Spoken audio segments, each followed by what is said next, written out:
everybody, it's Peter, and this is the Can Am Ryker Rally, and this is part 2 of a series of what it's really like to drive the Ryker. The first part was what it's really like to drive the Spyder, and I do talk about the Ryker in that video, and I will talk about the Spyder in this video, so it really is kind of 2 of the same video. But what we're going to try to do here is cover some of the things the other videos aren't covering, and I could do that because Torque Motorsports, or Extreme Torque Motorsports, which has 3 locations here in New Brunswick, is awesome. And they basically said, here you go, do what you want with it, make your video, say what you want about it, do anything you want, and then return it to us. So that's why we're sitting here in my driveway with a basketball net behind me, because I spent the weekend with this, a long weekend with this, going over it, trying it out in a whole bunch of situations, a whole bunch of scenarios, so that I can answer some of your specific questions in this video series. So do me a favor, if you like the Spyder, if you like the Ryker, hit the subscribe button, because we're gonna have a whole lot more on this. There's a whole bunch more things I wanna do with them and all the Can Am product. And again, we can sort of thank Torque Motorsports by leaving a nice positive comment for them if you have nothing else to say, or just hit that like, hit the subscribe button. Let's get going with what it's really like to have the Ryker. So one of the first things I said in part 1 of this video is that I always kind of viewed the Ryker as the lesser than Spyder. In other words, if I could afford the Spyder, that's what I'd want to do. And you know, I knew there were some differences here and back and forth, but having driven them both, and again, the methodology for this test was take my motorcycle, pick up the Spyder, drive it around, do my test, do my review, return it, take my motorcycle, get the Ryker, drive it around, do my test, do the thing. So I did the same kinds of things on both vehicles, but I also had the motorcycle in between. So this is a bit of a comparison with the motorcycle, but I always viewed this as kind of the lesser than, the cheaper than. That's why they really brought it out. But Can Am did their homework with this. The Spyder in the previous video, I compared to the Mercedes-Benz CLE, nice luxury convertible. And I compared this to the Mazda Miata. The Mazda Miata isn't really an overlap to the Mercedes CLE, and the reason is the Mazda Miata is more sporty feeling, more fun and spunky, and the Mazda Miata is a perfect example for this because the Mazda Miata is universally loved by people who truly love sports cars. Not everybody, I get it, if you're a muscle car guy, you're probably not into the Miata, but the point is the Miata is great at being what it does. It's super fun to drive at any speed, and it doesn't rely on power to be fun. And that's kind of what this is. Although I will say, this thing had more impressive power than I thought it was gonna have. It also had a much more impressive ride. Now the other thing we should do is the Spyder that I used in part 1 of this video series was the F3T. So the F3 in general is a more sporty model than the RT. It's a little bit more, you know, lower down, lower center of gravity, and sporty. And this one is also sort of a sporty version. And I think we should talk about a few things that this one has that the F3 doesn't have. So let's zoom in on some of those items.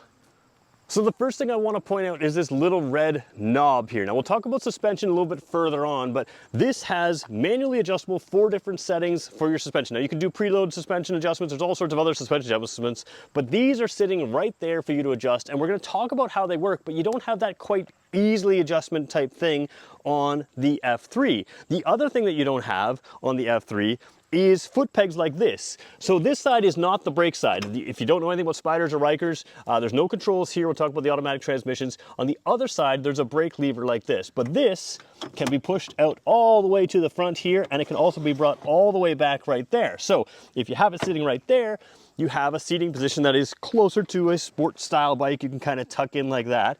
And if you have it over here, you can push it out all the way, and you have a cruiser style bike where you can kind of stretch out.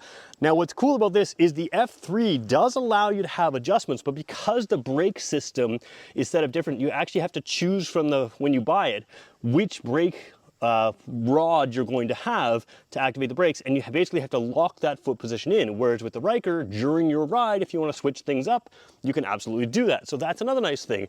The F3 that we drove didn't have an adjustable windshield. Now you can again buy from the factory a number of different windshields on that. This one here is the sport windshield. You can get a bigger adventure windshield, but it is also height adjustable, and that mattered for me because as about a 6 foot tall person, I found that the sport windshield in its lowest position was just allowing wind through underneath my helmet and creating some noise. I raised it up, it cut a lot of the noise out, and it does take away from some of that wind blast, which allows this bike to be a great touring bike. Now, one final thing that this has when we talk about a touring bike I drove this through a little bit of rain, and there's still some dirt down here, and I'm gonna leave that dirt on, you'll see it throughout the video. This is a shaft drive, so a lot of motorcycles in this class, and the Spyder F3 and RT, they're not shaft drive, they're belt drive. So what you have here is, compared to motorcycles in its class, if you wanted to, or in its price class, if you wanted to tour on those motorcycles, you're gonna have a chain. Pretty much everything in this price class has a chain. This has shaft drive. That means that when it rained, I don't have to re-lube my chain or anything like that. I can pack less stuff on a tour and still enjoy it. And can you tour on this? You bet you can. Let's talk about a few more things.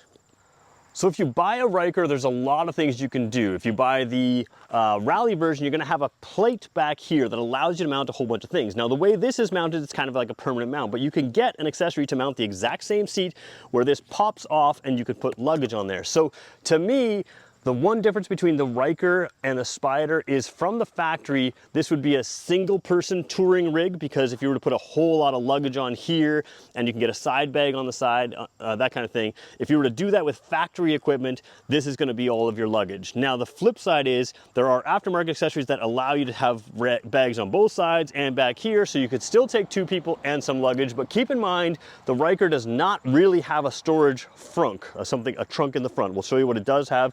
It's more of a glove box in the front. But what I think is cool about this is this seat here, you have the backrest here, and when you compare to motorcycles in this class, a lot of time you feel like you're wearing your passenger as a backpack, which can be a heavier ride. It can really take away from riding a motorcycle. And even just having a passenger on the motorcycle is going to affect the handling in a way that is just not the best for motorcycle riding. But on this, it affects you much, much less. First of all, the passenger sits here. They don't interact with the driver in an intrusive way. They're still, you know, they can still have their legs touching. You can still hold on to the rider if you don't want to hold on to these awesome hand grips. There's lots of places to hold on here, lots of good grip there. But you do have a situation where the rider or the passenger is not so much interfering with the driver, which is really nice. The other cool thing is these are your foot pegs here. As soon as they're down, there's actually an indication in the dash to show that you have a passenger on. And from what I can tell, it does change the traction and stability control. So that also sort of sets things up. Now, it may not change the traction control. It could just be the extra weight, but certainly stability control, it seemed to have an effect on that, which again, it's made to take that second passenger with comfort. So again, do you want to tour with 2 people on this? You can. You got to go to the aftermarket for accessories. If you want to tour with 1 person, you're going to pop this off. You're going to put whatever kind of luggage you want on here, soft luggage, hard luggage, other types of luggage. And you could do tours on this, absolutely. But what about the suspension? Is the suspension up to the task? Let's talk about that. So there's 3 levels of the Ryker, and there's a few things to talk about in this. First of all, this is the Ryker Rally. Top of the line, you actually get about an inch more ground clearance. You have some uprated suspension over the regular Sport and the regular Ryker. So it goes Ryker, Ryker Sport, and Ryker Rally. Now the Rally does give you an inch more ground clearance. This is the perfect example of how it doesn't look like very much. Now if I get the camera in the right angle, it looks like a little bit more, but this is not something that's going to go rock crawling. This is not an ATV. Where that extra inch of suspension makes a difference to me is allowing you to go down those dirt roads, just a little bit extra gravel and other kinds of things. And if I actually zoom in here, you'll see that I actually got a little bit, oh, you can't see it. Let's just see if we can kind of get there. See a little bit of debris on the bottom there? That is a little bit of a weed type thing. I went down a dirt road that had a little bit of vegetation in the middle, and it actually did chop off that grass there. So you do have a lower ground clearance unit. However, to me, I'd rather have this kind of ground clearance. It is more than enough for the road. It can go over speed bumps, that kind of thing. And even on the regular Sport and regular Ryker, it can go over those kind of things. But to me, I don't think you give up enough sport to not benefit from the Rally. Now the Rally does have different tires. You can see here they're not sort of road going tires. I call them like Subaru style tires, so they're capable of more aggressive terrain. They give you a lot of tread there. But let's talk about the suspension. That's why we came here to start. You got those 2 red knobs on top. We're going to zoom into them. We're also going to zoom into preloads. We're going to go around to this side right there and show you some of the suspension adjustments.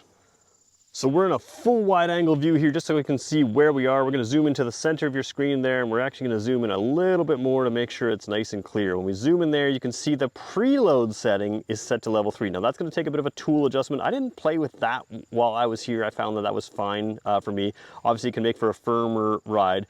What I was really impressed though is what you have over here. So we're going to zoom into that now as well. As we zoom in there, you can see it's on level 2. So the way this works is pretty simple.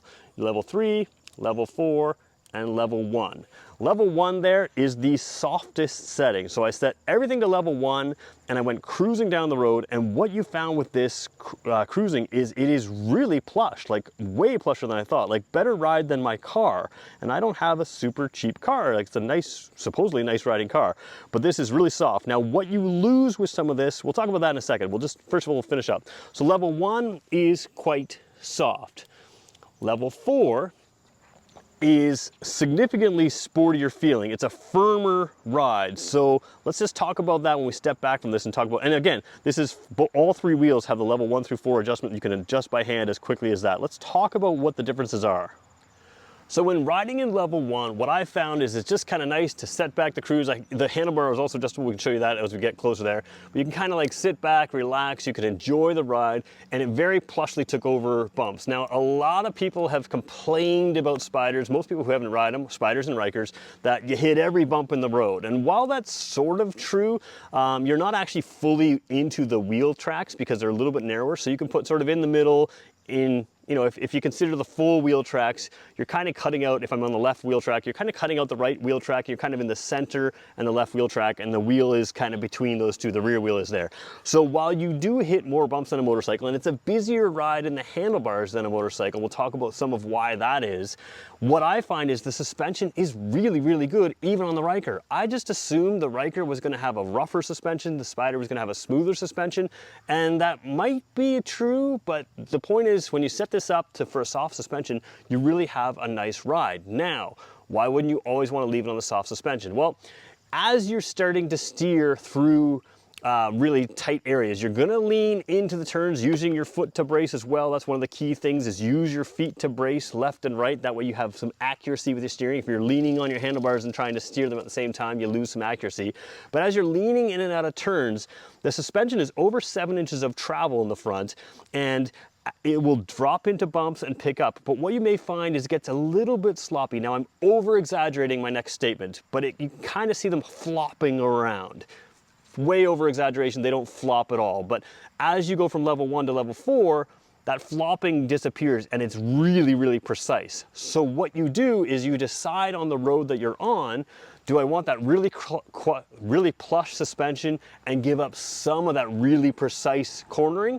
Or do I want really precise cornering and give up some of that really plush ride? Now, all of the rides, level 4, level 1, are all comfortable to me, but 4 is definitely a sportier feel and has a little bit more precision in the steering. So what's nice is having the 4 levels is you know what 4 brings you, you know what 1 brings you, and then you can dial it in the middle with either 2 or 3. So I rode around mostly on the 2. I liked it nice and plush.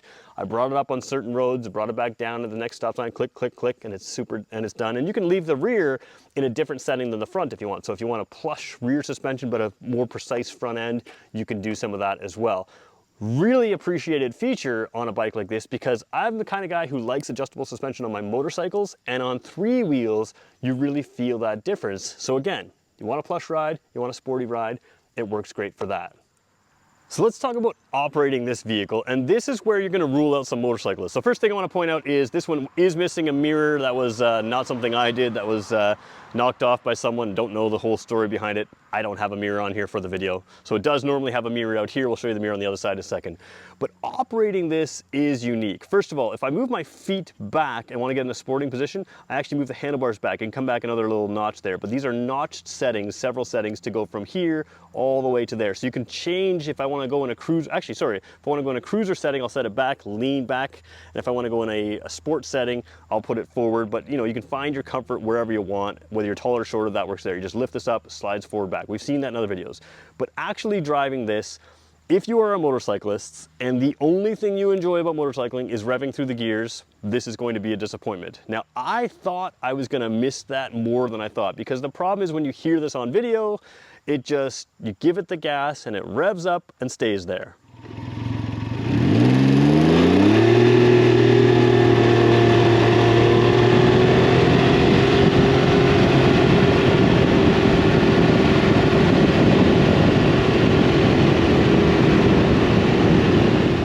So one of the things that I enjoy about this though is because it requires no gear shifts whatsoever, it takes the thinking out of this. And what that allows me to do is, again, because you have that steering wheel that works differently than or the handlebar that works differently than a motorcycle handlebar, it allows you to focus on the precision through a turn, which to me is part of the fun. You can just hold the throttle whatever you want and you can get thrown. So remember, no brake lever here, no clutch lever there, just throttle to go and a brake on your right side foot. And that's it. It makes it super easy to drive. And even though I can drive anything, clutch, no clutch, whatever else, I did find an enjoyment in the simplicity of this, even compared to the Spyder, which also has no clutch, but has a thumb and trigger shift that you can use, and you don't have to downshift on the Spyder.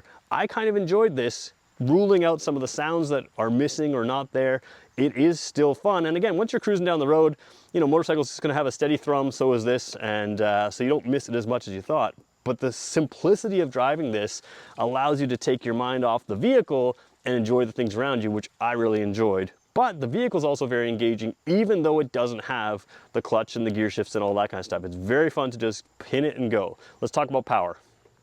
So one of my fears with the Ryker is that it wouldn't feel very powerful. Now I have a 950cc 4-cylinder Kawasaki motorcycle.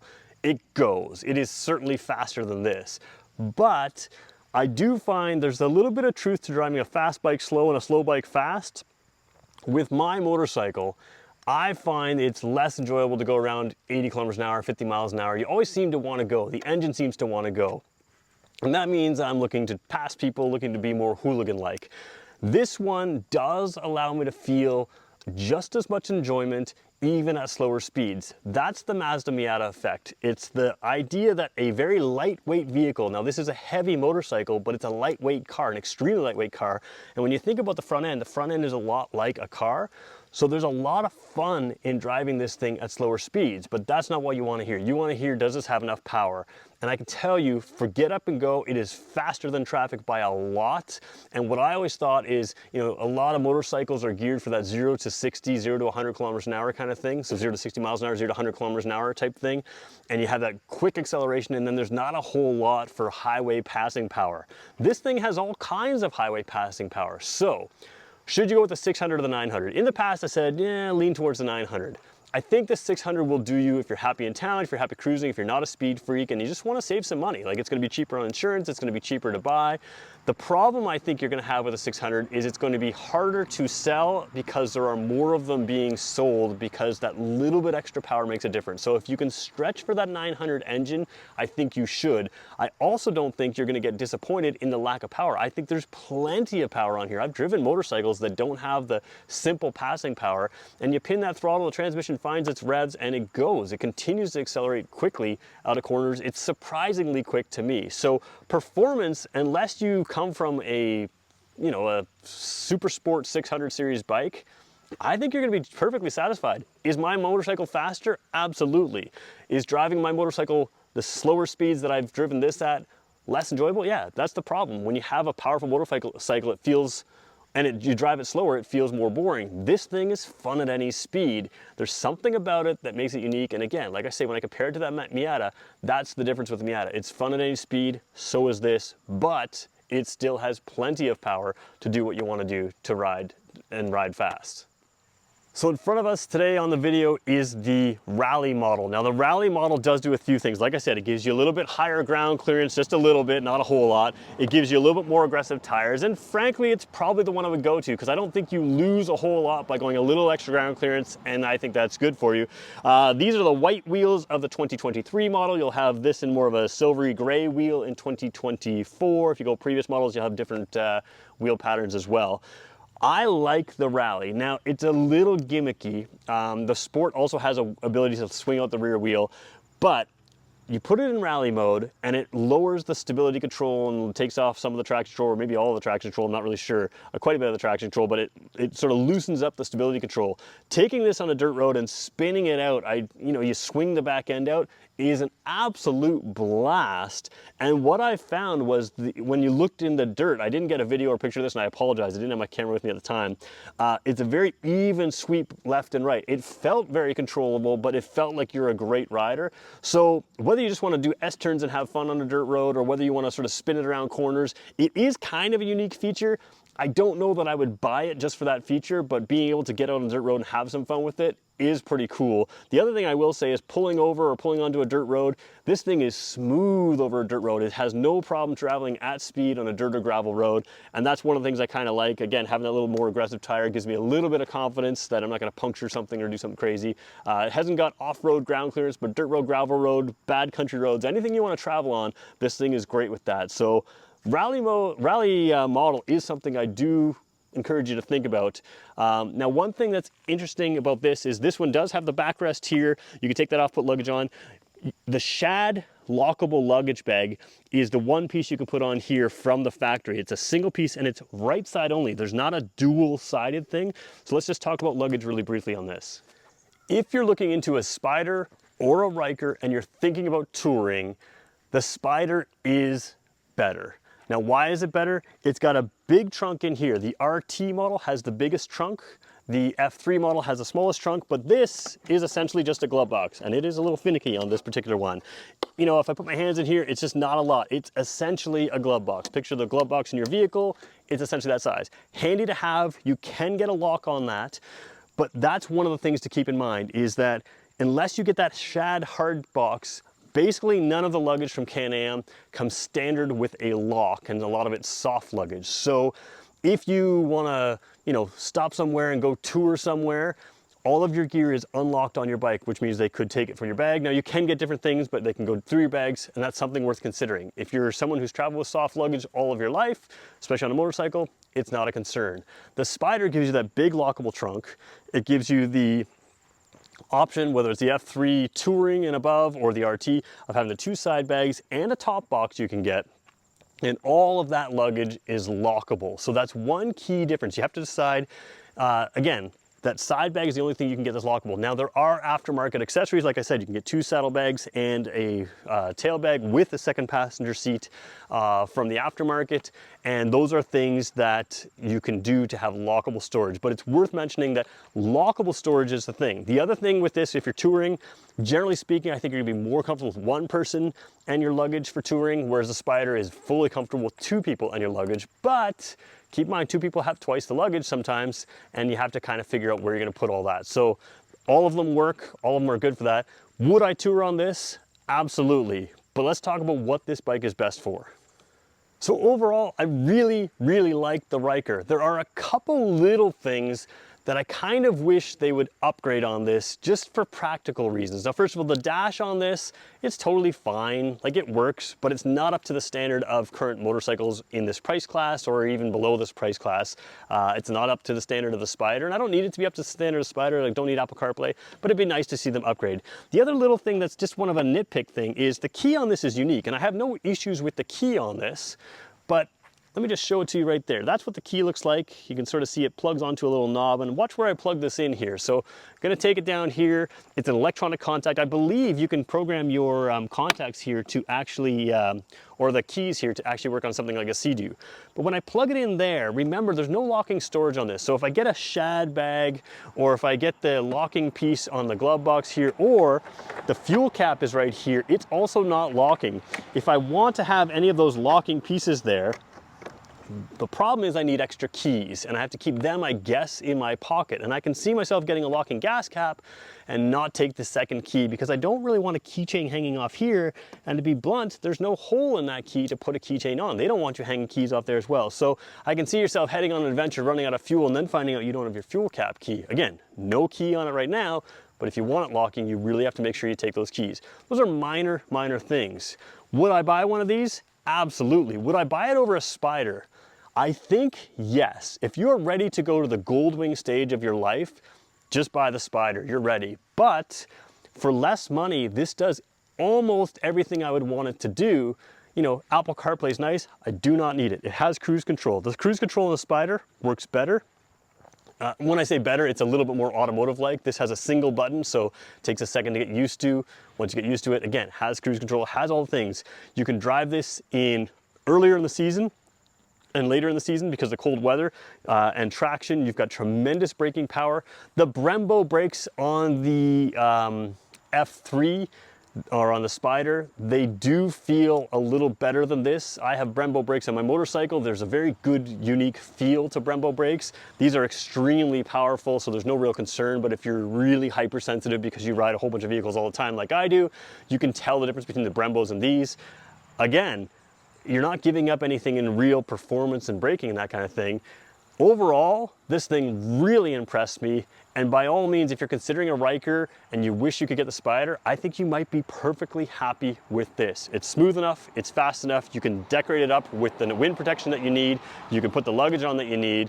It has very few faults, and some of those faults can be taken care of by the aftermarket. Like this doesn't have four-way flashers. Aftermarket has that. It doesn't have a great system of racks and that kind of thing. Aftermarket has that. So between the aftermarket and just Can Am's BRP's accessories for this, you have a lot of options to turn this into anything you want, and it's still pretty reasonable price for what you get. When you think about a motorcycle that can tour comfortably with all the features, this isn't far off a regular motorcycle, and it is enjoyable at any speed. Handling's different than motorcycle, but still a lot of fun with that direct manual steering. So there you go. There's your two-part series on the Spyder and the Ryker. I have more plans for these, so you guys have to let me know in the comments that you appreciate these types of videos.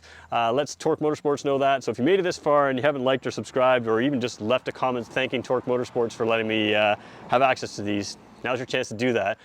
Because again, I'd like to do more with these, and it's all up to you guys. Thanks everybody for watching. We'll catch you in the next one.